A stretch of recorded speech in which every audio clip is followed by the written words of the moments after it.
Thank you for being here and making time to come out to the university and be with us tonight. I really appreciate it. My name is Liliana Langua, the director of the Center for Child and Family Wellbeing. Our mission is to support children and families and their well-being, in part through sharing intervention practices with the community, but also in events like this, public lectures and workshops that bring evidence-based practices to the community for people to make use in supporting children and families. And so tonight's lecture is part of that. I have a few logistics to start with. The lecture is being recorded by Remy. Thank you for being here. And after the lecture, you'll get an email that has a copy of the recording. Feel free to share that with anyone you want. It would also be available on our website.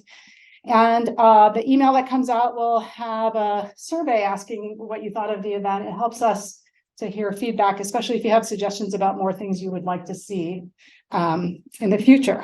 The folks from Holistic Life Foundation have their books for sale in the back, and I'm hoping you will check those out at the end. I'll remind you at the end after again. Remind you to silence your cell phones, please, if you haven't done so already. So I do want to start with a land and labor acknowledgement. We ask for those of you here tonight to reflect on the lands that we're on, reflect with gratitude and respect, and acknowledge all the ancestral homelands and traditional territories of the indigenous peoples who have lived here for many years and generations, the lands on which we live and work. The University of Washington acknowledges the Coast Salish peoples of this land, the land which touches the shared waters of all tribes and bands within the Duwamish, Puyallup, Suquamish, Tulalip, and Muckleshoot nations. So we offer our gratitude and respect to their elders and honor their past, present, and future connections to this land. We also acknowledge and pay respect to the enslaved peoples bought and sold into forced labor. We honor all the descendants of the victims and survivors of the transatlantic slave trade. We recognize that the painful histories of white supremacy persist in present-day racial realities and privileges at the university and our communities. We invite all to commit to dismantling racism and oppression by creating change where we live and work. Thank you. Okay, so this is the reduced version of the introduction of these amazing people. I could have spent the whole hour introducing them, but I'll try to be short-ish. These are the founders of the Holistic Life Foundation, which was established in 2001 to address the need for mental health services in underserved communities in Baltimore. They currently work with, the website says 5,000, but tonight they said 10,000 plus students each week.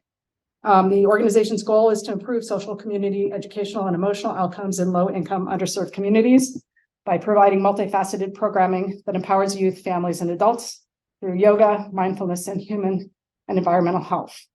There's so much. There's so many places they've been in detention centers and schools, drug treatment centers, mental illness facilities, recreation centers, group homes, it goes on. And they've been recognized nationally and internationally and in media, including Good Morning America, NBC Nightly News, PBS, Mindful Magazine, also on and on. I have to say Oprah Magazine because I like it. Okay, and the Washington Post. In 2022, they began working with the Clinton Global Initiative to expand other underserved areas across the United States. I think you guys are going to mention that tonight, so I won't say more. Okay, so let me introduce the founders. Ali Smith was born and raised in Baltimore, graduated from the University of Maryland, College Park, got his BS in environmental science and policy, was engaged in contemplative practices since he was a small child. He's currently the executive director of the Holistic Life Foundation, published author with several curriculums, taught in 7 countries on 3 continents, and he's also a co-host of the Look Again podcast and co-owner of the Involution Group. Atman Smith is also one of the co-founders of the Holistic Life Foundation, teaching yoga and mindfulness to diverse populations, including underserved and at-risk youth in Baltimore. All the places I named a minute ago. He attended University of Maryland College Park, where he was a letter award winner for the university men's basketball team and graduated with a bachelor's in criminology and criminal justice. And Andrew Gonzalez is one of the co-founders again, has partnered with Johns Hopkins Bloomberg School of Health, Penn State's Prevention Research Center, stress and relaxation study, and is a published author in the Journal of Children's Services. Andres is a certified health coach through the Institute of Integrative Nutrition, maintains a Bachelor's of Science in Marketing and an MBA from the University of Maryland. These are incredibly accomplished men, and please help me welcome them here tonight.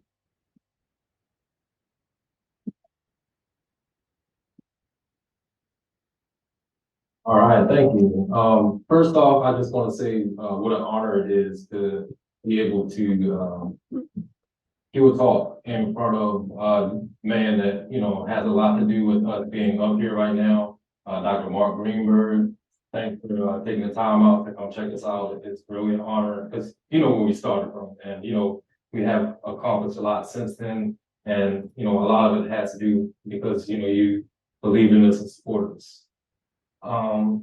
We love you, Mark. Yeah. All right, so is it cool if we start off with the practice? Yeah. We were going to do that anyway, even if y'all said no. But if you could maybe move to the edge of your seat, have your feet grounded, back, neck, and head aligned. And if you could, maybe grab your right ankle and bring your leg behind your head.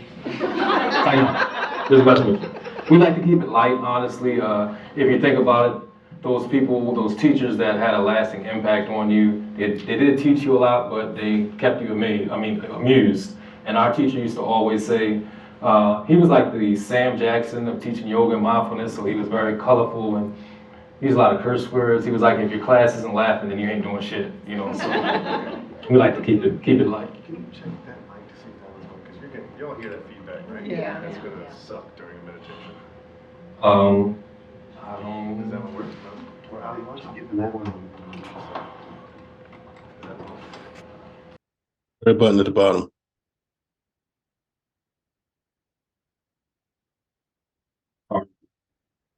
Hello. Sorry about this. I just don't want y'all to have to be listening to that. Thank you. Here, just take this one. Yeah. Pass me that one. All right. So back to the practice. The bending and stretching is really important just because trauma does get stored in the body, and the bending and stretching that we teach, and I'm sure a lot of other people teach out there, is a way to kind of release that trauma that's stored in the body and make the body a safe space. Maybe not bending, bring your leg behind your head, but you know other practices. But we're going to start off, as you can see behind me, with a variation of a loving kindness practice. In this human experience, it's just human nature to kind of love other people before you love yourself, take care of other people before you take care of yourself, and that leads to like burnout, jealousy, regret, and a lot of other negative emotions. But if you start off with your inner foundation full of self-love and taking care of yourself, it makes it that much easier to love others without burning yourself out. So for real this time, feet grounded, back, neck, and head aligned, and I invite or welcome you to close your eyes if you feel comfortable enough. If you don't, you can just soften your gaze, close your eyes 9/10 of the way, or you can leave your eyes open and focus on a point on the wall. But we suggest closing your eyes if you feel safe enough, just because it limits your distractions. All the breathing that we're going to do is all in and out through our nose. And we're going to take a couple deep breaths together. So everyone inhale long, slow, and deep through your nose, filling your stomach up with air like it's a balloon, fill it all the way up. And exhale through your nose, long, slow, deep breath, letting your belly fall, eventually squeezing your belly button to your spine. Inhale deep again with that long, slow, deep breath, filling your stomach up with air. And exhale through your nose, another long, slow, deep breath, letting your belly fall, eventually squeezing your belly button to your spine. Inhale deep one more time with that long, slow, deep breath, filling your stomach up with air, fill it all the way up. And then exhale through your nose once again, long, slow, deep breath, letting your belly fall, eventually squeezing your belly button to your spine.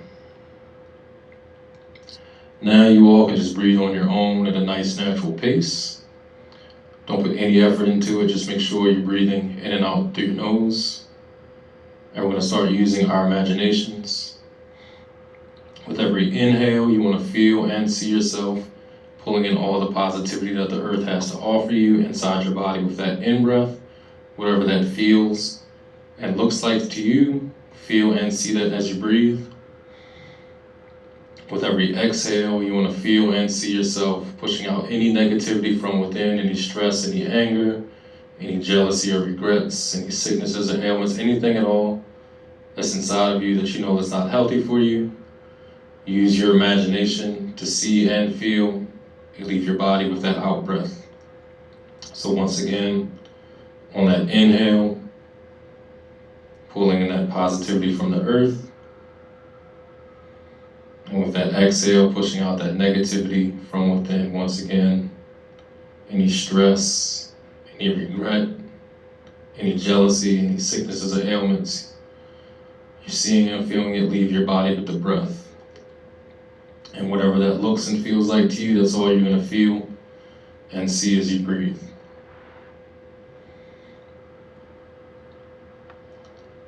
And just like in life, when you meditate or do a silent reflection or a loving kindness practice, distractions can arise.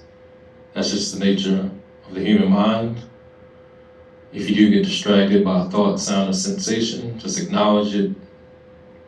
Don't fight with it, let it pass naturally, and when it does pass, anchor yourself back on that breath. And once again, on that inhale, pulling in that positivity from the earth. And on that exhale, pushing out that negativity from within. Once again, whatever that looks and feels like to you, that's all you're going to feel and see as you breathe.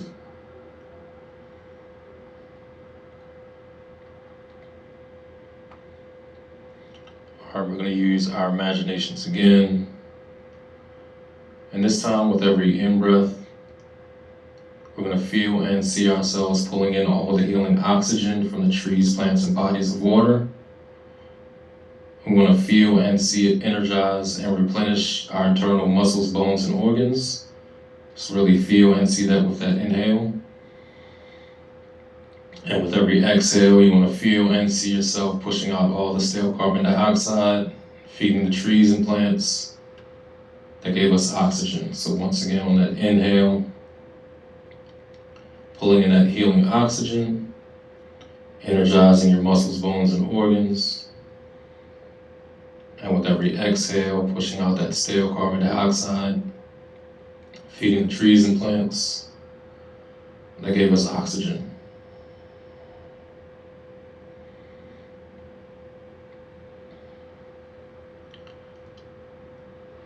And this practice is all about extending the time or the amount of breaths that you can remain focused. So if you can only stay focused for 3 breaths, then you get distracted.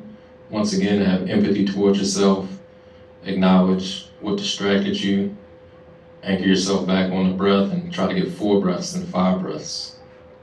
Once again, it's all about extending the time or the amount of breaths that you can remain focused. It's less of a battle with yourself than it is a play, but definitely try to extend the amount of breaths that you can remain focused. And right now we're focused with that inhale, pulling in that healing oxygen, energizing our muscles, bones, and organs. With every exhale, pushing out that stale carbon dioxide, feeding the trees and plants that gave us oxygen.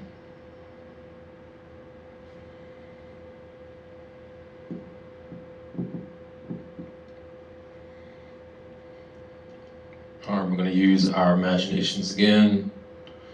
And this time we're going to focus on all those people that we love, whether it's family or friends, no matter how far away they live, no matter if they're living or not, love has absolutely no boundaries. So with your breath, focus on sending your loved ones love with that breath. Whatever that looks and feels like to you, that's all you're going to feel and see as you breathe, sending your loved ones love with the breath.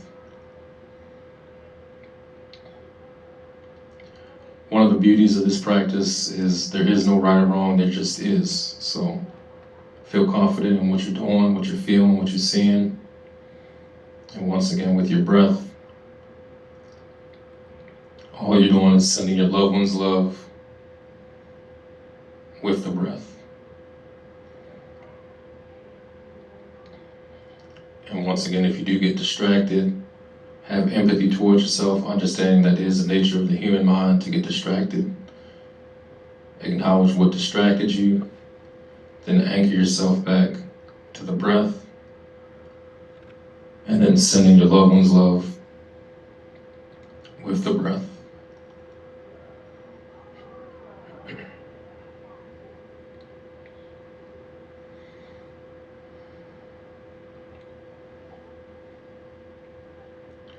All right, we're going to use our imaginations again.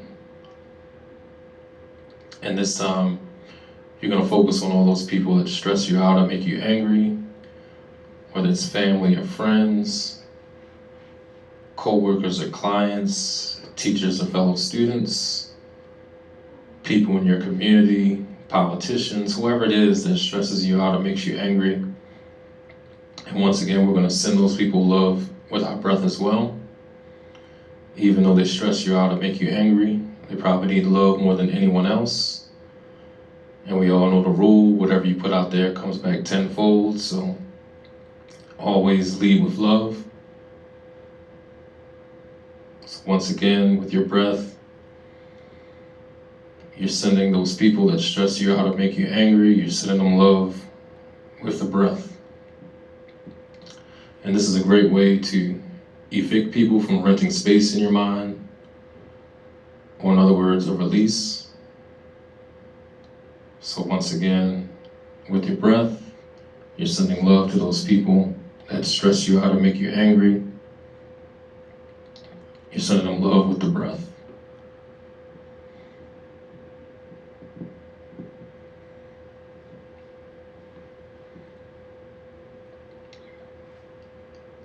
And once again, this practice is all about extending the time or the amount of breaths that you can remain focused. Always have empathy to yourself. If you do lose focus, the other beautiful thing about this practice is you can always begin again. Once again, by anchoring yourself back with the breath. And then sending love to those people that stress you out or make you angry with your breath.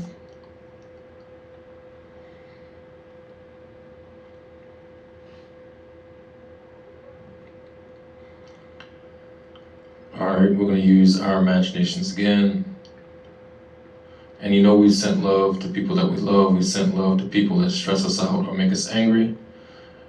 Now it's time to send love to the most important person in your life, and that's yourself. Like I said at the beginning, if you start off with your inner foundation full of self-love and taking care of yourself, it makes it that much easier to love and take care of others going forward without burning yourself out. So once again, with your breath, all we're doing is sending our self-love with our breath. Once again, whatever that looks and feels like to you, just feel and see that as you breathe.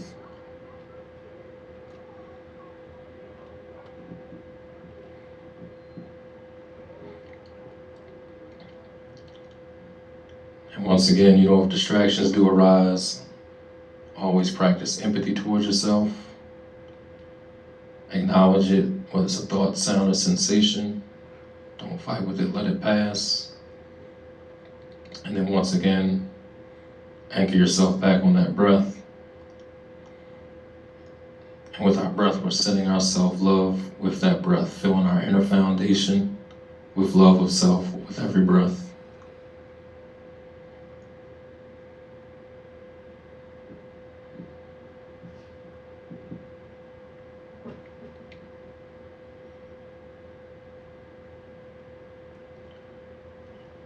All right, we're going to use our imaginations again.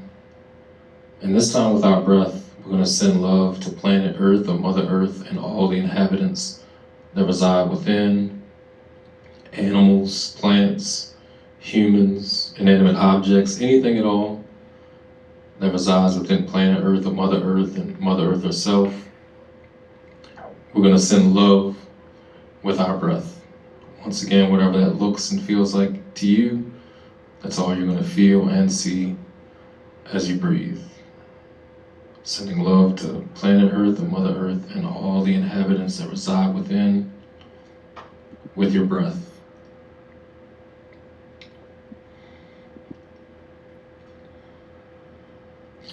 And just another reminder that it's all about extending the time or the amount of breaths that you can remain focused.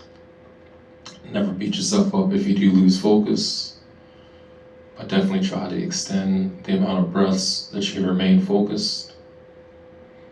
And once again, right now, we're focused on sending love to planet Earth and Mother Earth and all the inhabitants that reside within with our breath.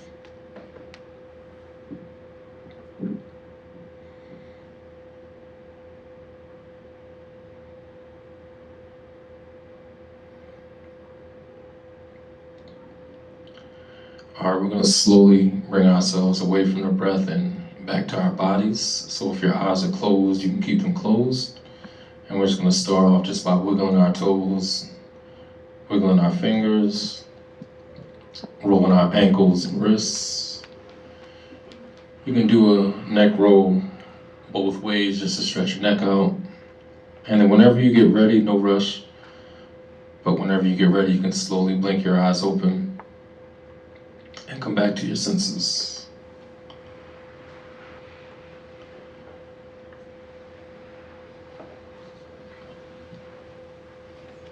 Just a couple quick things about that practice before we move into our presentation. One, in a lot of the communities that we work with, people always ask, why are they so disrespectful to their teachers? Why are the neighborhoods so dirty? And it's really hard to ask people in general, kids that we work with, to care about anything if they don't care about themselves, if they don't love themselves. So, that's the reason why this practice is very important to, communities that deal with trauma, just to get them to love themselves. And then once they start loving themselves, empathy arises and they start caring about things outside of themselves. And two, a lot of kids that we work with and adults don't know how to really peacefully resolve conflicts. They used to resolving conflicts with their fists. And it's really cool. We get to hang out with, a lot of cool people. Like I said, Dr. Mark Greenberg, and we also hang out with Dr. Bessel van der Kolk, the guy that wrote Body That Keeps the Score. And we used to always hear him talking about neuroplasticity, and how you can rewire your brain. And it's really cool seeing that neuroplasticity in action, seeing kids in our program that fight any and everybody, and it doesn't happen overnight, but eventually they do rewire their brain to be able to peacefully resolve conflicts. So many times where kids come up to us and was like, yeah, so-and-so was messing with me, but all I did was send them love and keep it moving, you know what I mean? So it's really awesome seeing when it clicks in their mind and seeing that neuroplasticity in action. So that's why this practice is really, I guess, one of the foundations of what we teach.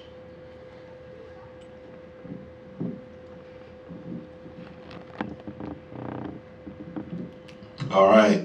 So Oppen and I are brothers. Andy is our adopted brother. I remember one day coming to the after-school program, and all the kids were really, really mad at me, and I couldn't figure out what was going on. And then finally, they told me. They finally told me why the kids were mad at me. And it was because Andy. They were trying to figure out why. Okay, so all three of your brothers. Andy's a lot lighter than you all. What happened? So that what they told the kids was that Andy didn't like vegetables, and he always used to try to get me to eat his vegetables, so his punishment was to go stay in the basement, and all the kids got mad at me because I wasn't nice to him and ate his vegetables for him, so he couldn't get any sun, and he was lighter than us. So, I was the mean brother. Like I said, Oppen and I are from West Baltimore. We grew up in Baltimore pre-crack, so it was a very loving, close-knit community. We were the weird kids in the neighborhood because we went to private school. We were vegan. We didn't have salt or sugar in the house, and our parents were into yoga and meditation. We could hide everything. I guess we couldn't hide being vegan or going to private school, but we could hide the meditation part of it. Our dad would wake us up every single morning and make us meditate. I didn't find out until recently that Atman wasn't meditating. I always thought that we were both meditating, but I guess this may have been like 3 years ago. We were having a conversation. He was like, "I wasn't meditating. I was just trying to make you laugh the whole time and trying not to get in trouble," because our dad was a coach. So like, you don't, anybody in here as a coach, as a parent, like you don't mess around with the things that they want you to get into. So we grew up meditating in the morning. We grew up in a self-realization fellowship church, going to a Quaker school. All those behavior shaping institutions clearly led us in this direction. We got out of it as our parents got divorced. Met Andy at the University of Maryland College Park. Someone asked us when we were at the University of Richmond what brought us together, and we were thinking about it, and the two things that brought us together had nothing to do with meditation, had nothing to do with the environment, nothing to do with yoga or mindfulness. Hip hop and alcohol were the two things that brought us together. And then from there, our partying turned into a book club, and we started doing research on why we're here. We knew that there had to be more to life than get a degree, get married, have some kids, retire and die. There had to be more to this life experience. So we started reading all these books about philosophy and ancient history, religion, astronomy, astrology, the environment, anything we get our hands on. And the more we read, the more questions we got.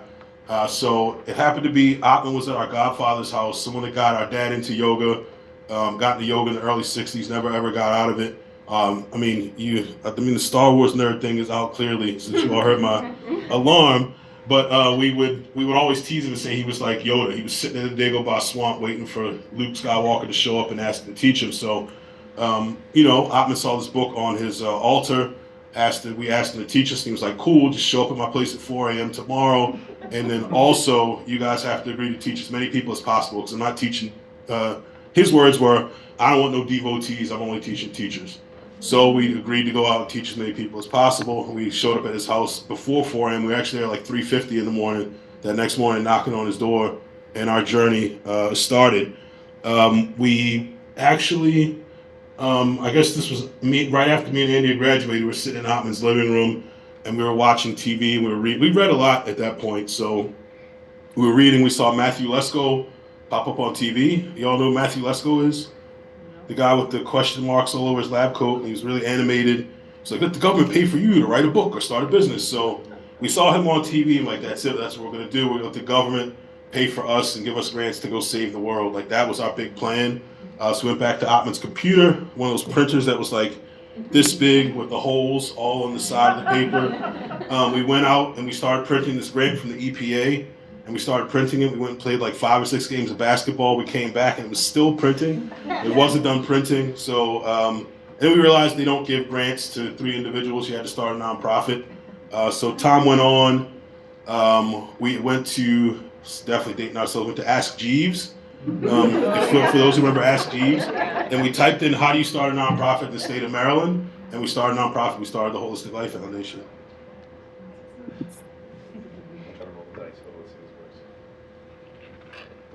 Can y'all hear me? Good. Oh, no feedback too? Okay. It's funny too, the name Holistic Life Foundation, back then when we started it, we thought all nonprofits had foundation at the end of it. So we wanted to be holistic and heal everything and all life. And then we're like, oh, it's gotta be foundation. And like those first few years, people were calling us like, "Hey, can we get some money from y'all? Y'all have a foundation." We're like, "Nah, we're not that type of foundation." We just thought that's what we're supposed to call ourselves. So when it comes to mindfulness, for us, there's all sorts of definitions for mindfulness. We like to really focus on 3 main things. So awareness, centering, and presence. So being aware of your thoughts, your actions, your feelings in a non-judgmental manner. And then using some techniques when you notice that you're off center, or another way you can kind of think of it as like off balance, right? So we're not feeling quite right. You can then pull yourself back to center so you can be in the present moment. You'll hear us say Uncle Will a bunch of times. That was our teacher, and he always would say, the past causes anger.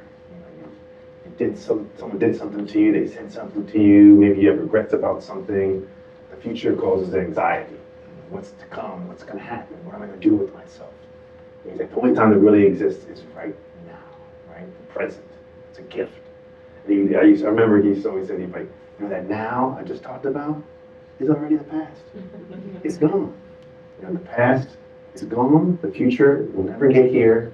And the only moment that ever really exists is right now. And that's what we try to go around and remind people of so they can experience every single moment of their life to the fullest. I'm gonna try this again. Good? Oh, Okay. that's pretty cool.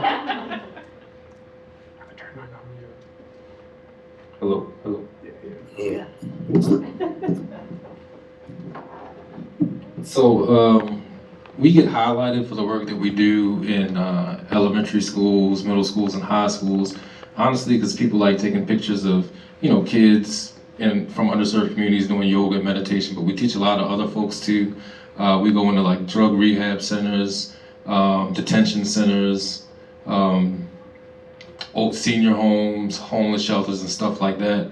And one of the funniest stories I think from teaching in a detention center, we were in Alaska, and we were talking about how important the breath was, and Ali was talking, and these were like inmates that were doing like decades in jail, and Ali was like, yeah man, the best place to do breathing is amongst fresh air, so if you all find an open window, just make sure you sit down by it and do some deep breathing. And one of the inmates was like, if I find an open window, I'm out this MF.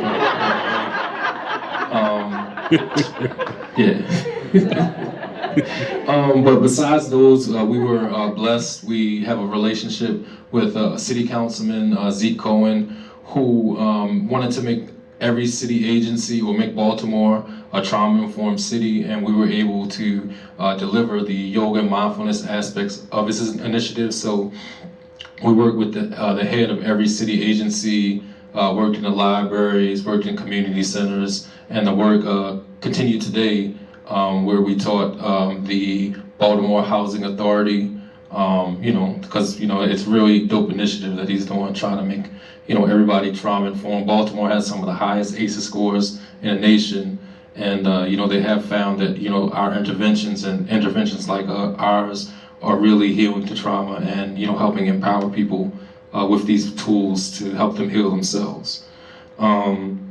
Another cool program that we have going, we have a satellite program. We were doing a lot of work with a Mohawk tribe in the Akwesasne territory. That's like in like the Canadian New York border. So as north as you can get in America, that's where we're at. And we were doing work there for maybe like 5 years. And we were looking to make it more sustainable. And so we talked to some of the chiefs up there. And they were like, yeah, we would love for you all to make it more sustainable. This is a blessing from the heavens. And what we did is we trained people from the tribe to do exactly what we're doing in Baltimore and work K-12, work in drug rehab centers, senior homes. And it's going well. We're on our 5th year now. Going into the 6th. Going into the 6th year, and we started off just doing programming in the New York side, but now we're doing programs in the New York and Canadian side, and that program is really blossoming.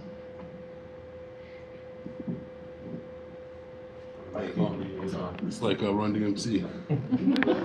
All right, so one of our biggest initiatives and most impactful initiatives is our Mindful Moment program. We started it actually, I think it was like 2016, 2017, at a school that was famous for riots. So like if you look up Patterson High School on World Star Hip Hop, you'll see like 2 or 3 riots that happened right before we got there. We made the mistake of starting in the middle of the school year, so all the teachers were upset at us because we were taking away their educational time. But then by the end of the year, they all loved us because of the results they had at the school. The Mindful Moment program is pretty much we have a room in the school where kids can get referred to or self-refer during times of crisis. So they come in, we have 2 staff in the room, and the most empowering thing that our staff does is just listen to the kids.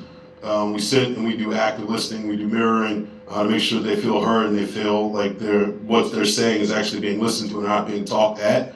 We realized this was a huge issue because the students come into the room with a referral form, and I'd say maybe like 90% of the time, the reason the teacher wrote on the referral form they were coming in the room was a lot different than what they were telling us was going on in their lives. So they would go in, they do some practices, they get themselves recentered, they go back to class. There's also recording over the loudspeaker that goes on as well at the beginning of the day, which kind of gets everyone settled in. We have mindful ambassadors. We train a percentage of the school population, and they go in and they work in the classrooms because, 2 staff aren't a lot, but if we can have 20 students trained also, we can make a lot bigger impact.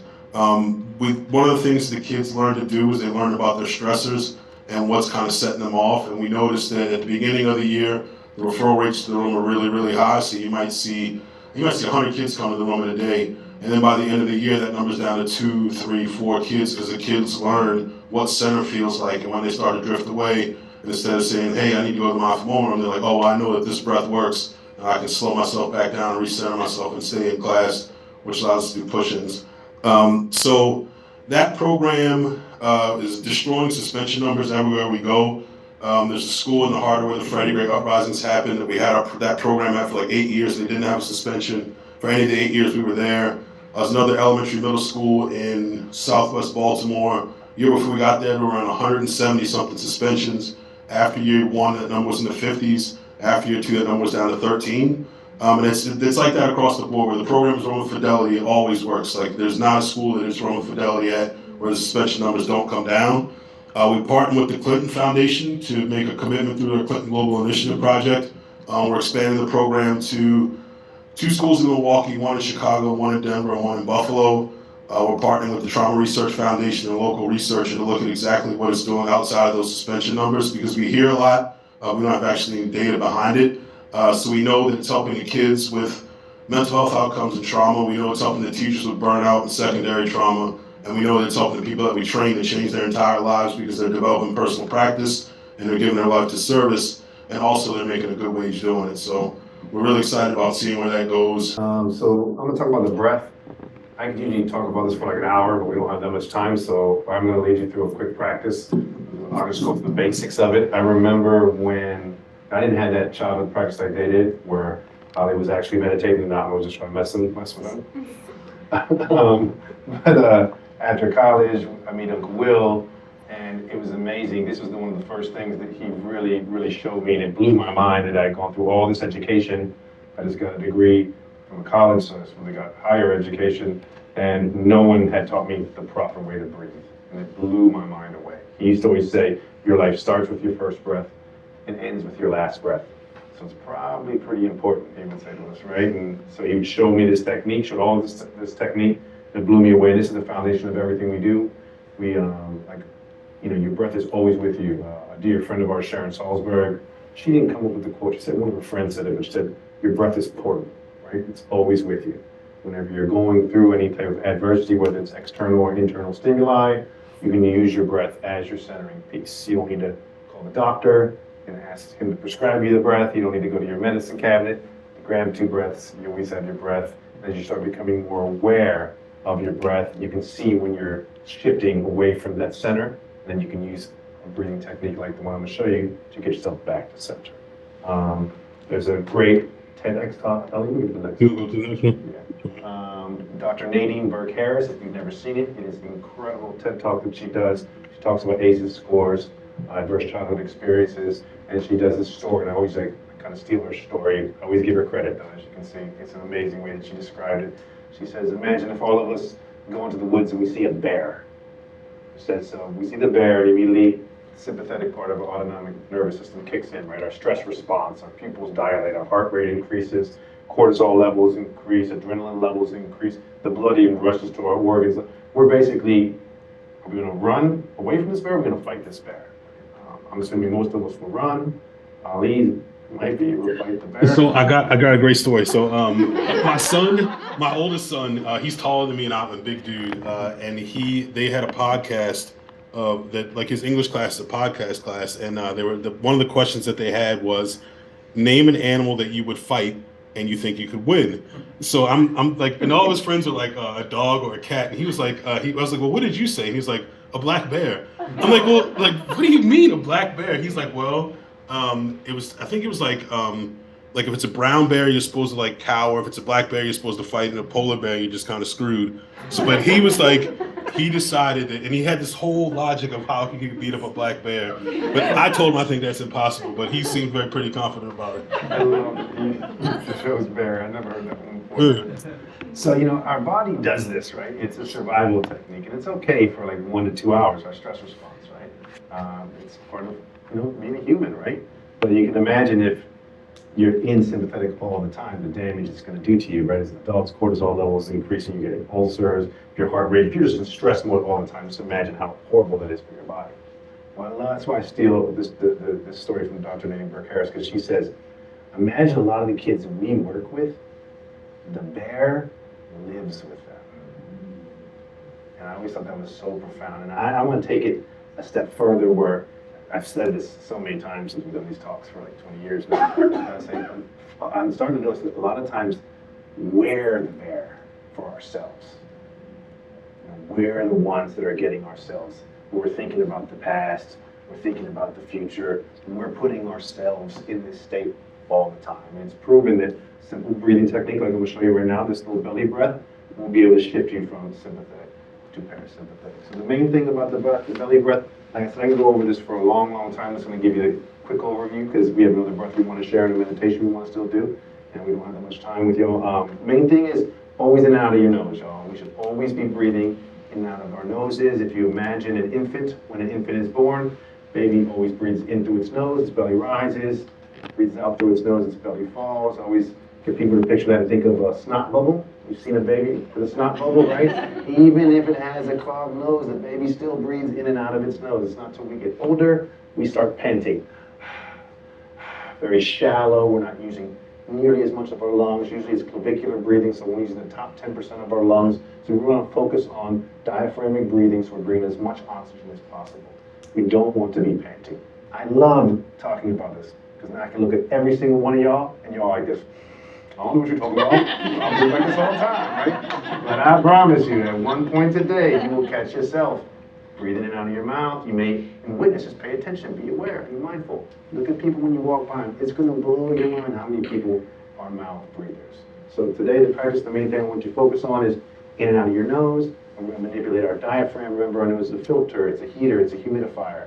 The nose hairs clean the air out. The mucous membranes warm the air when it comes into our bodies. And then we have the glands for the moisture to make it so we're not bringing in dry air. So make sure, when you can, in and out of your nose. It's the only thing you remember from this technique. I hope that's what you take home with you, in and out your nose. Now, the way that I'm going to get you to kind of start using your diaphragm a little more, I'm going to stand so you can see. We're going to really, really overemphasize it. You even heard Alvin say it when he was doing this meditation, like breathe in and fill your belly like it's a balloon, right? So that's what you want to imagine. When you inhale, your belly's, if it were a balloon, it's going to get bigger. When you exhale, you're going to pull your belly in. So the way we get people to start really getting used to manipulating their diaphragm, you can watch me first. We'll do a few together. Place your hand on your belly, inhale through your nose, and you're going to push your belly out as much as you can. Nice big belly like that. See that? And then you leave your hand here, and then you're going to exhale and pull your belly away from your hand. And create that space. Now, my space might be a little bigger than yours. I've been doing this for a long time. Don't worry about it. Leave your hand there. Inhale, back to your hand. Exhale, pull it away. Now remember, you're not actually literally filling your stomach up with air. It's just that the diaphragm's going like this. It's creating a vacuum. The air comes in through your nose, goes down, and when you go like this, it pushes your stomach out. So that's what's happening while we're doing this. For those of you who are singers or play instruments, probably very familiar with this. In order to get that nice long note, it's all about manipulating that air and your diaphragm. This is how we clean our blood, y'all. This is how we help digest our food. We want to bring as much oxygen into our bodies. So our inhale is super duper important. Remember, our exhale is equally as important. You want to fully exhale, because that is a direct link towards your exhalation and ruminating thoughts. Those are those thoughts that aren't allowing you to be in the present moment, right? Those are thoughts where you all are looking at me, like, wow, these guys, they are kind of funny. You know what I mean? They're doing a really great job, but I am hungry right now, and I wonder what I'm going to get to eat later on today, right? So you're like looking at me, and you're paying attention, but you're like, am I going to watch my carbs today? Am I going to get a glass of scotch after this? What's going to go on? You know what I mean? You're feeling it out, right? You're paying attention, but you're not fully present because you have ruminating thoughts. So something I get people to think about too is, imagine every time you sigh. If you notice when you sigh, as a scientist, right, think about it. It's usually after you got over something in your mind, right? You thought something like, oh, that task is done, and your body goes, ah, and like pushes the thought out. Now it's through your mouth, remember we're doing everything, and out of our noses, but just think about that. So you want to make sure nice, long, deep inhales when we're breathing, and really, really fully pushing all that stuff out. They say that when you inhale, you're actually activating your sympathetic. When you exhale, you're activating your parasympathetic. So you want to exhale twice as long as your inhale. We won't get into all the specifics and details of that. Just the main thing here is we're just focus on belly breathing, okay? So we'll do 7 of them together, right? And then we're going to do 3 of them where afterwards I want you to be a scientist. That's what our teacher used to always say to us. We're going to do an internal assessment, right? So you're going to take 7 breaths, and then I'm going to ask you to take 3 on your own and just see how you feel. See how your mind feels, see how your body feels. If you like the way you feel, then you know that you can always feel that way again. I'm just taking a few simple breaths. So I welcome you to get into a comfortable seated position. Ideally, you want to have your head, neck, and spine aligned, feet ground on the floor. Sometimes it helps to sit on the edge of your seat that props your spine up, but really, you want to be comfortable, right? Nice, comfortable, relaxed. I also welcome you to close your eyes if you feel comfortable doing so. If not, maybe just lighten your gaze or stare at a point in front of you. And take your hand, any hand, place on your belly.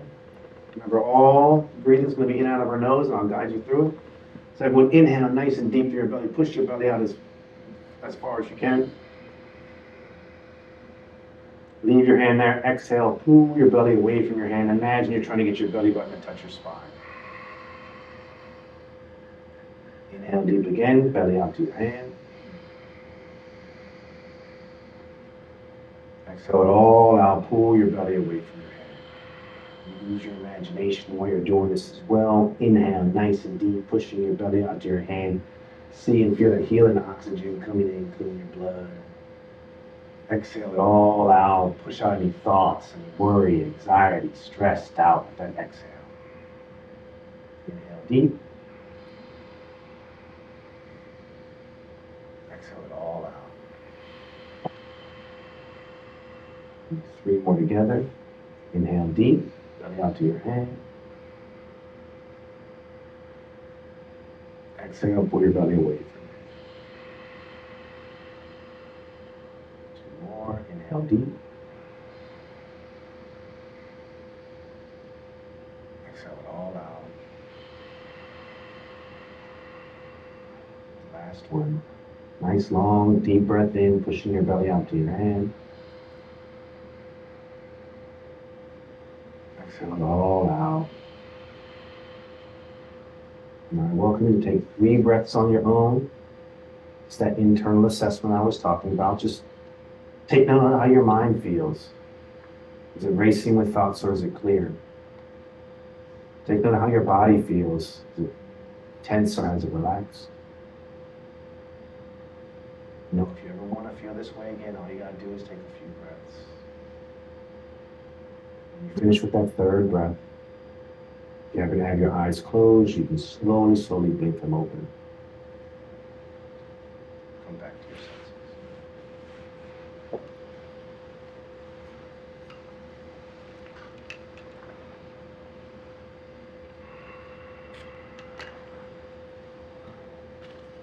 Such a simple practice, so powerful. I love the way the room feels. After it's always like so still. Sometimes it's really amazing to see kids when they're insympathetic. So say we see 2 kids fighting, right, in the school. So we usually watch, take bets for a little while. I'm joking. So the kids are fighting, you pull them apart, right, and you tell the kid, put your hand on your heart, right, and the kid feels this. I'll say, do the breathing, right, and they're insympathetic, so they're like, no, do it the way we showed you, into your nose. So they start doing the breath, and this almost immediately slows down. It's so awesome to see because their eyes get really big. And they're like, "Wow, thank you, Mr. Andy." And I always say, "What you thanking me for? I didn't do anything. Or you did that." To empower somebody, to let them realize that they can self-regulate, they can get themselves in control. This is a tool and technique that we use for the rest of their lives, and it's so powerful to see that change. One of the funniest things I've ever seen after I led this practice, we're at a drug rehab facility. There's a bunch of individuals that are beating themselves up with heroin, and we do this technique, and the lady right smack in front of me, she's like, opens her eyes and she goes, I ain't gotta get high no more. Okay, all right. Yeah, simple breathing technique, but remember, in and out your nose, y'all. In and out your nose. All right, so there was a day that after I guess a couple years of our mom bothering him about it, that Dr. Mark Greenberg came and visited our after school program. And this was early on when things were pretty wild and there weren't many people watching us, so we could do pretty much whatever we wanted to do with the kids. So we had a lot more freedom, and they would kind of hang on our front porch, and Mark's just kind of sitting. We had a couch on our porch, and Mark's just kind of hanging back watching the kids. And there's one kid that's cursed up a storm, beating kids up. One of the wildest kids we've ever had in our program ever. And then so we go to the program, we're up in the yoga room, and this kid sits down next to Mark, and he's sitting down to him talking about breathing and straightening his spine, and he has to breathe through his nose, the filter heater and humidifier.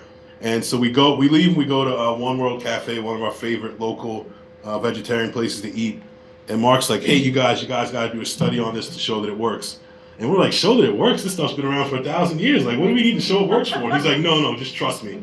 We need to do a study on this. So he connects us with Dr. Phil Leaf at the Bloomberg School of Public Health, who finds Tamar Mendelsohn, and we do the first randomized control study on the effectiveness of yoga and mindfulness on urban youth. And it was awesome. I think it was the first time we had to put a curriculum together, and we put it together, and Mark saw it and was like, this is awesome, now take all the yoga out of it. And we were like, what do you mean take all the yoga out of it? What does that even mean? He's like, well, you guys will be able to teach any and everywhere. When you're not going to you're not going to use ujjayi breath, you're not going to use any Sanskrit words. Don't even call it meditation, think of another word for that. So it was silent reflection. So all of it changed, and also it definitely informed us on ways to be able to teach anywhere in the world. Like we've taught in the Bible Belt, we've taught anywhere you can think of, and it always goes over well because we're very intentional about our language and not wanting to scare anybody off. Scientific paper published in the journal Abnormal Child Psychology. You can grab it. You can grab it off our website if you want to check it out. There's also this cool issue brief put out by Johns Hopkins Bloomberg School of Public Health. It's kind of cool. It's got like animations of us, like cartoons of us teaching. And those are some of the results. Yeah, just go check those out on the website. I want to kind of get through this because we got a lot more we want to cover. So, but yeah, both the issue brief and the journal article are on our website. We also did a study with an investigator named Britta Klussman about this program we have called BAM, Bridging Academics in the Mind. It's actually an online tool where it's cartoon or animations of the three of us teaching a lot of practices. We used it in a bunch of classrooms, 64 classrooms to be exact, and we looked at the results on the teachers, and the teachers were having reduced burnout from just using the program for themselves and for the kids that they were working with. I mentioned Dr. Bessel van der Kolk earlier. I think when we first started working with kids, this was like March of 2002. We hadn't heard the word trauma before. We hadn't heard the word trauma informed. We just thought there were a lot of badass kids in schools. Like we just thought kids were just bad. They had terrible behavior, and we couldn't figure out why we were breaking up so many fights, why kids were so obstinate about things like closing their eyes when they meditated. Like there was just all these things going on.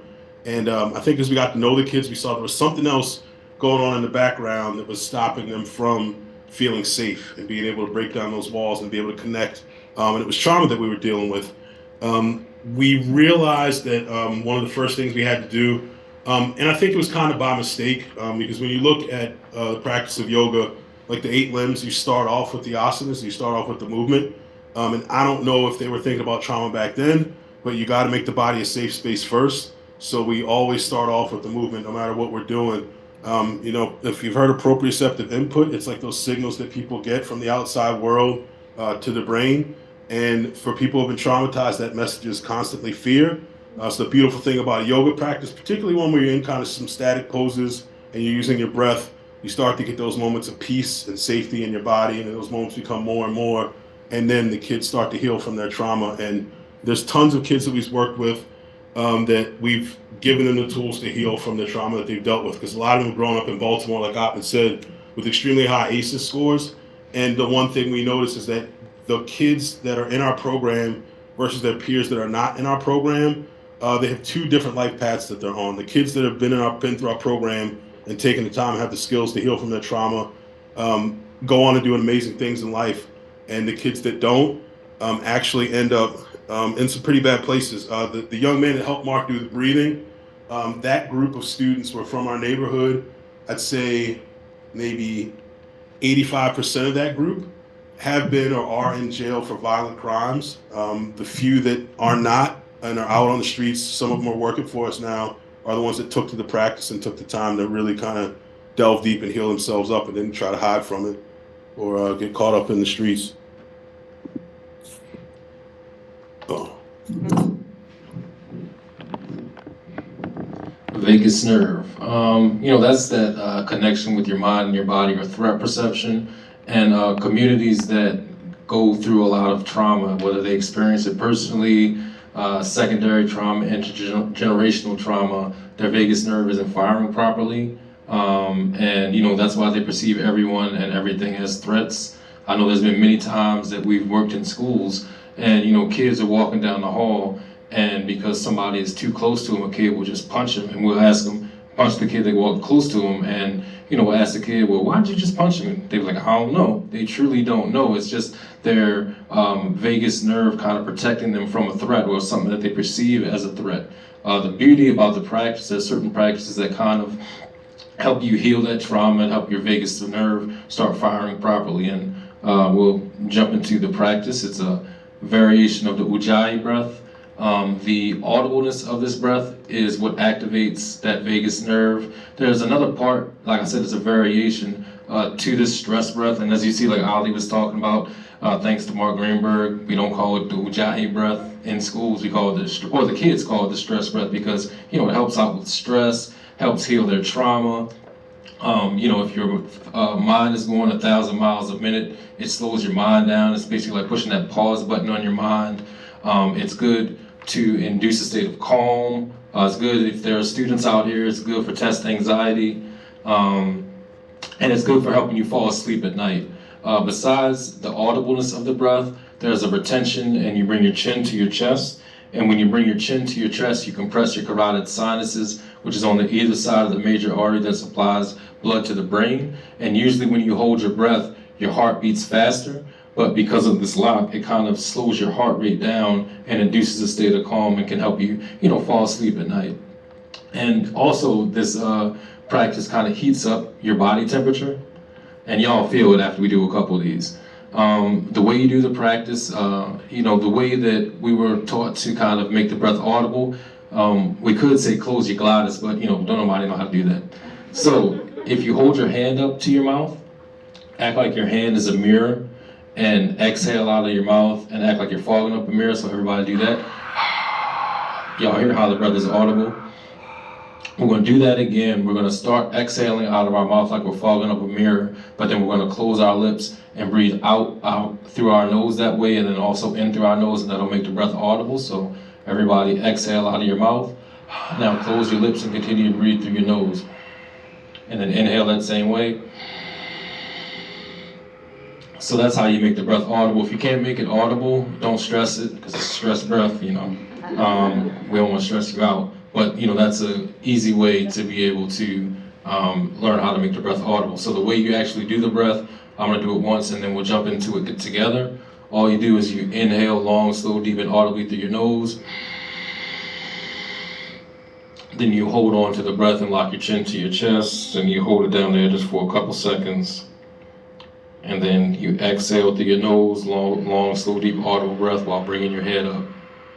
Very simple, but very powerful. In that study that Ali was talking about, we taught them a lot of different poses, a lot of different breaths, a lot of different meditations. But this practice stuck with the kids. And, the reason why it stuck with them is because it is very elementary, but it's very powerful. All right, so we're going to do a couple of these. So, once again, back, neck, and head aligned, feet grounded. I invite and welcome you to close your eyes if you feel comfortable enough. If not, soften your gaze, keep your eyes open, completely up to you. So everyone inhale through your nose, long, slow, deep, and audibly, filling your stomach up with air. Hold on to that breath and lock your chin to your chest. And we're just going to hold it down there for a couple seconds. 4, 3, 2, 1. Then exhale through your nose, long, slow, deep, audible breath, letting your belly fall, bringing your head up, eventually squeezing your belly button to your spine. Inhale deep again with that long, slow, deep, audible breath through your nose, filling your stomach up with air. Hold and lock your chin to your chest. 6, 5, 4, 3, 2, 1. Then exhale through your nose, bringing your head up, letting your belly fall, eventually squeezing your belly button to your spine. Inhale deep again through your nose, the long, slow, deep, audible breath, filling your stomach up with air. Hold and lock your chin to your chest. Once again, we're just going to hold it down there for a couple seconds. 5, 4, 3, 2, 1. Exhale through your nose, bringing your head up, long, slow, deep, audible breath, squeezing your belly button to your spine. Inhale deep again through your nose, audible breath.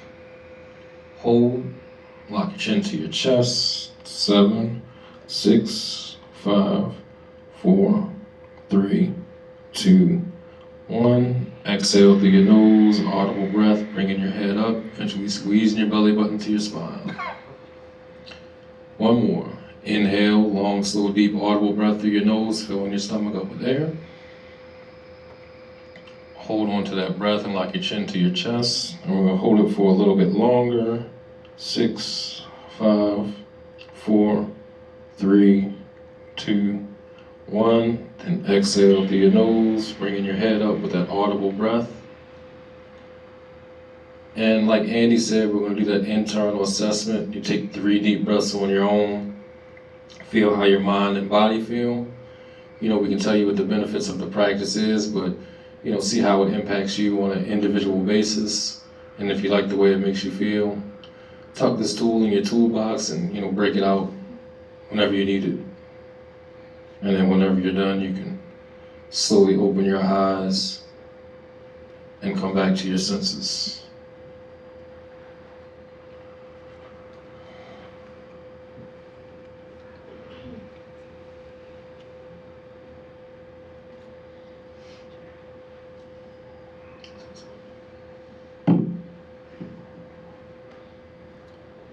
All right, so real quickly, some of the core values of Holistic Life Foundation.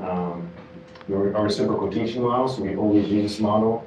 We always are teaching our students to become the teachers. Very similar to how when Uncle Will first was going to teach us, he was like, I ain't teaching no devotees, right? We wanted to make sure that we were teachers. So we're always using that model. We learned early on the impact that we can make be way more profound if it isn't just 3 of us teaching. But when we teach the students, that they go out to their community and they start teaching. So we'll give them homework assignments. We'll say, hey, today go home and teach a friend, whoever it is. And it's hilarious, especially with little kids, because they'll come back the next day and be like, who'd you teach? I'm like, I taught my goldfish. Or I taught my cat, you know what I mean? But it's amazing how it really starts spreading out into the community, and it makes a much more large impact when you're using that reciprocal teaching model. Other things like authenticity, so having your own practice. It's very, very important that you're going to go out, start teaching people some of these techniques that you actually have done it yourself. If not, they're going to call you out. They're going to think you're full of it. If you're trying to get someone to calm down and you're like this, like, all right, you need to calm down, relax. If you're stressed out, they don't really buy into the practice. Simple things that you would think, making it practical, making it relatable, making it fun. Like our teacher said, always having a good time. We always like to be able to think of that teacher or that professor that had the largest impact on you, that you learned from the most. And it's probably someone that you were having a good time in their class. If it was someone who was boring, you didn't retain the information. It could have been horrible information that you were retaining, and they were hilarious, and you retained that information because it was a good time. And one thing, as you can see with what's the word here, LOVE, we're all love bugs. Love is the most powerful force in the universe, and making sure that you are serving people with love, embody love, carry love with you all the time, and it'll make a profound impact anywhere and everywhere you go. We can stop here and go to Q&A. Okay. Just to, Oh, that's yeah. All right, so we'll conclude our presentation. If y'all have any questions, we'll try to give y'all some answers. Oh. Can y'all hear me? Yeah, all right, so, Move the mic over we can here. do my.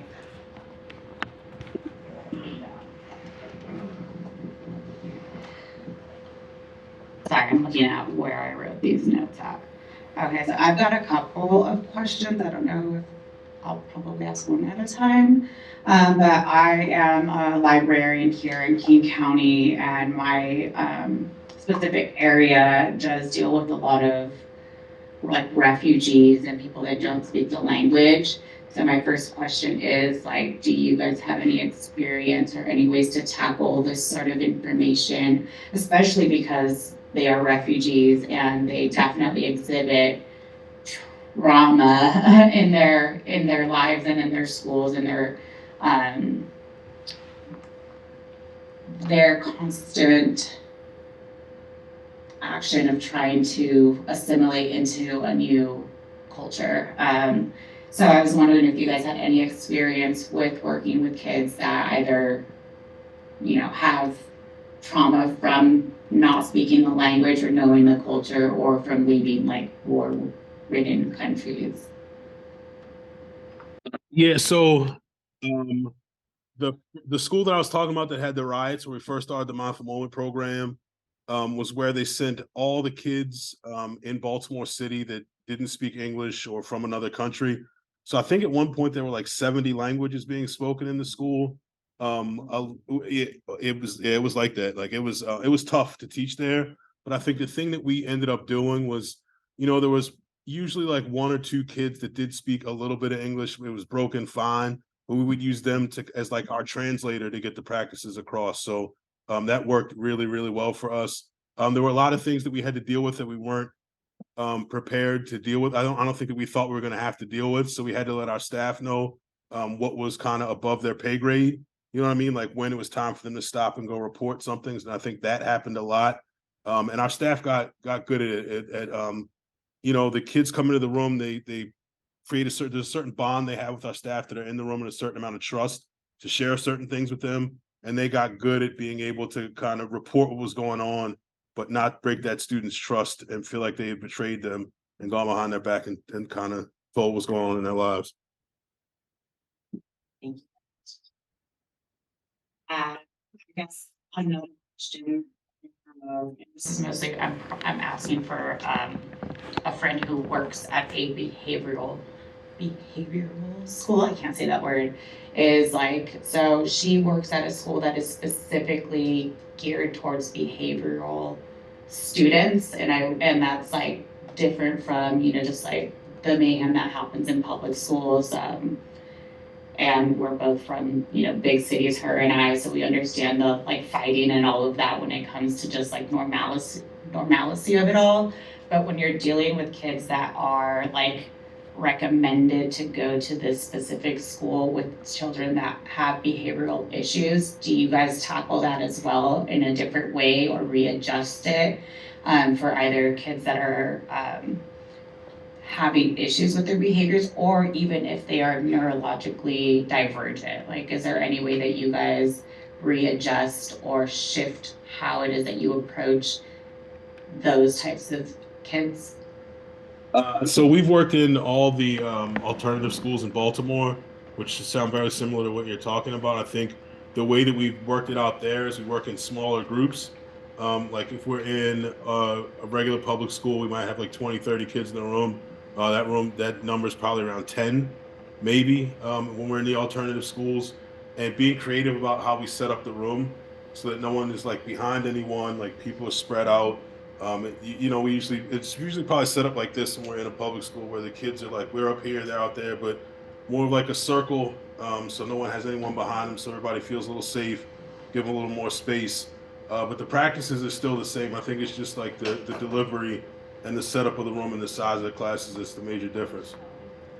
And if you pay attention to how I led the meditation at the beginning, I was talking the entire time. I know at certain points y'all like, man, can this dude shut up and let me meditate? But that's intentional. Like, if you leave space in meditations, that's where the trauma can come up and you can do more damage than good. And even when I led that breathing practice, I filled that space and, by counting, and I didn't count up because if you count up, the kids get anxious and not realize when the ending is coming, so we count backwards. It's just being like really, trauma informed in the way that you're leading these practices and making sure that you're doing something with that space and don't let that trauma pop up. And then like the more you do it, the more you can introduce space. But just starting off with those communities, like you can really do more harm than good just leaving that space open. It's like a vacuum for the trauma. Thank you. One last question, and it's not kid related, but my new boss is just moved from Baltimore, and she worked at the libraries out there, and I know that librarians, obviously in Baltimore, exhibit a lot of trauma as well with the people that go into it, and I was curious if you guys have worked with the staff at the Baltimore Public Libraries, because I think that they could use your help, just from what I've heard. We actually did with that Healing Cities Act. That was like the second part of the rollout, going into each of the libraries and working with the library staff. So, we did that. It wasn't a continuous thing. We hit up each library like once and just gave them fundamental skills to kind of deal with self-trauma, because there are a lot of like people on drugs, homeless folks, all that other stuff going in there. So that's a lot of secondary trauma that they are picking up. So we try to give them some tools for self-care. Thank you. I feel like a talk show host.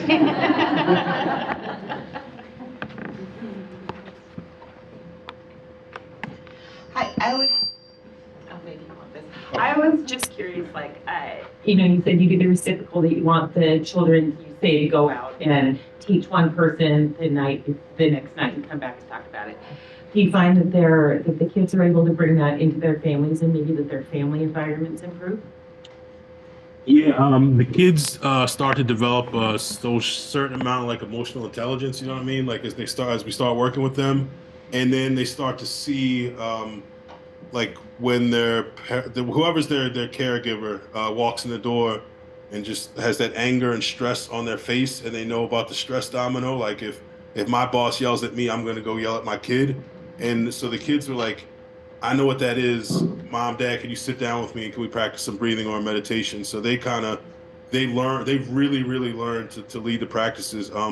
When we were actually doing our after school program, there were very few days, and we did about an hour's worth of yoga every single day at after school program.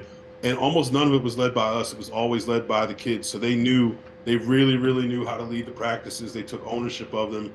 And then when they would see people suffering, they would go out and they would help them with the practices. There was kids whose grandmothers were suffering with a stomach issue, and they taught them a certain breath for their stomach. Like the stories just kept coming and coming and coming, where they were going out into the community. They were going out and teaching people that were in their homes or in their community.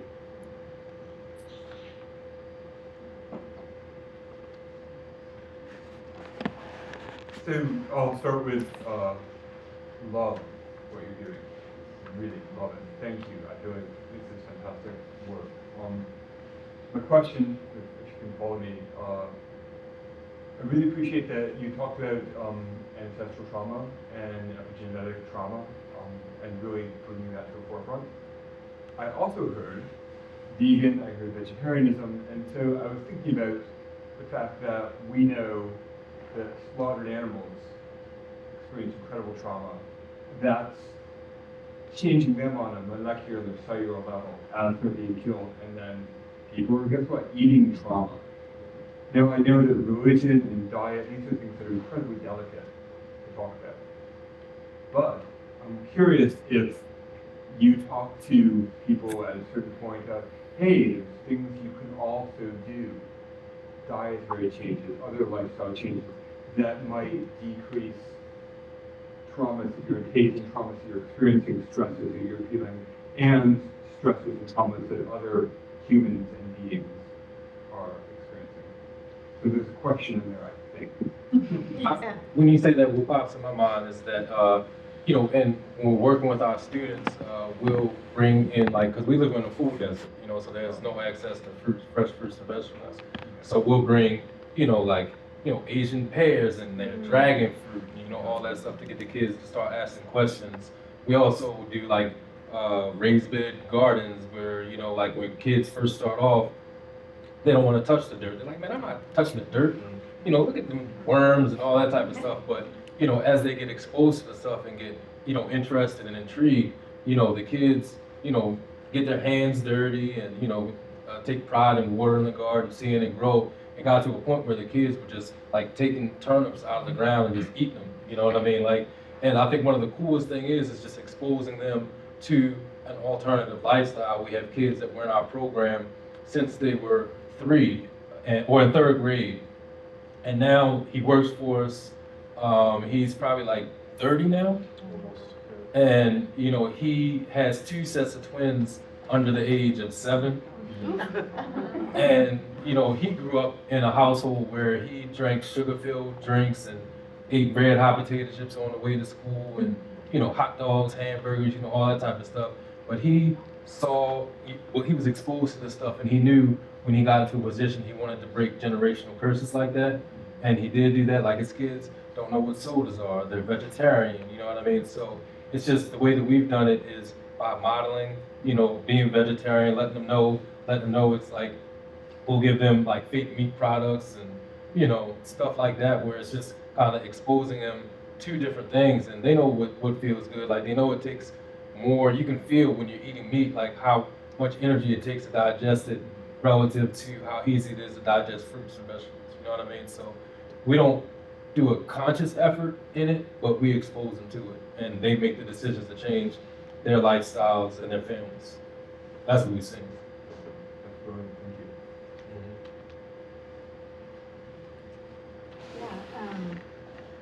Thanks, y'all.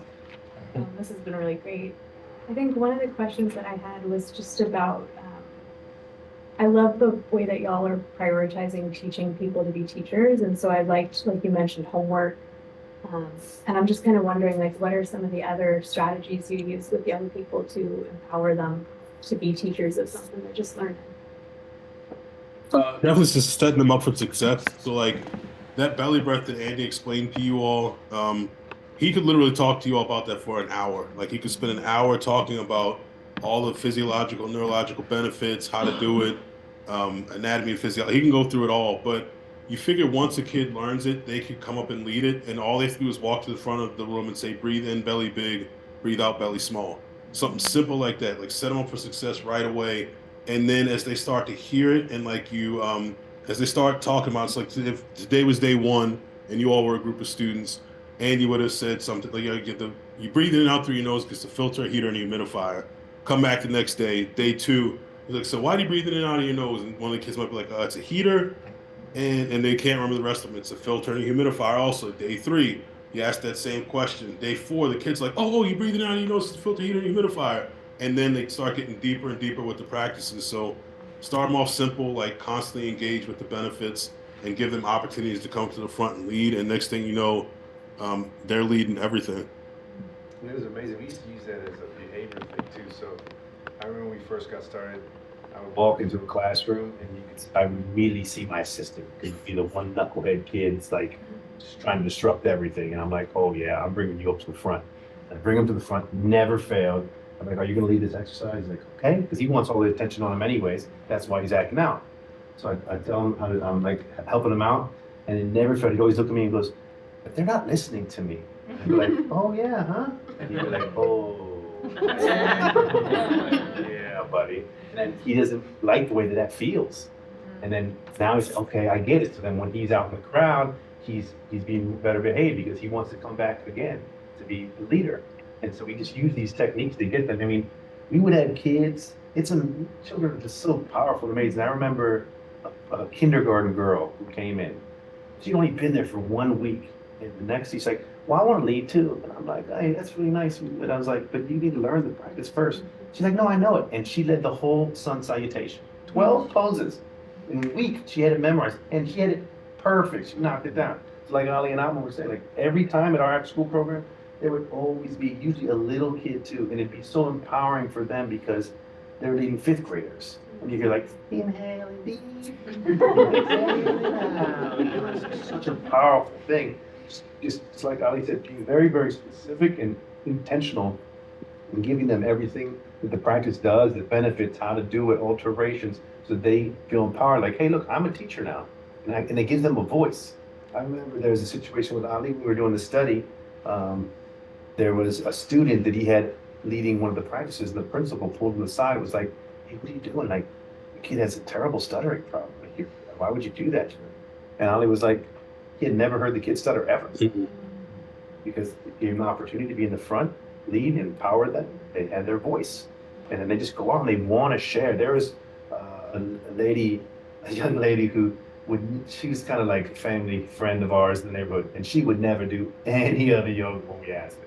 But when the media came, photo time, she would be in the front, like perfect pose, like, so all the pictures that we have, we usually have this young lady in the front, killing it. She smashed when the media came. And we would just be like laughing at her, and then one day I'm like bumped into the grandma or something like that. And was like, hey, look, you did a favor, like, she's taking advantage because she's like, family, can you tell her to start doing yoga? And she was like, you must have the wrong lady, because last time I came home, she's like, I said, last time I came home, I was stressed on my face. She's like, grandma, come on, you sit down. She let her do some breathing techniques. And she's not working for us now. So just empowering them and keep reminding them that, hey, you're the teachers, that reciprocal model, and it just spreads. I think we're at time. I want to thank you for not just telling us about your work, but sharing practices and your values and your presence with us. It's really inspiring. Thank you. Thank you. Please join me in thanking them.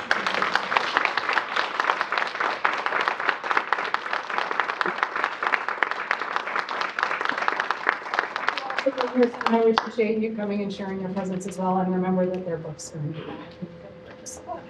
Thanks for being here. I go. Thank you. Thank you.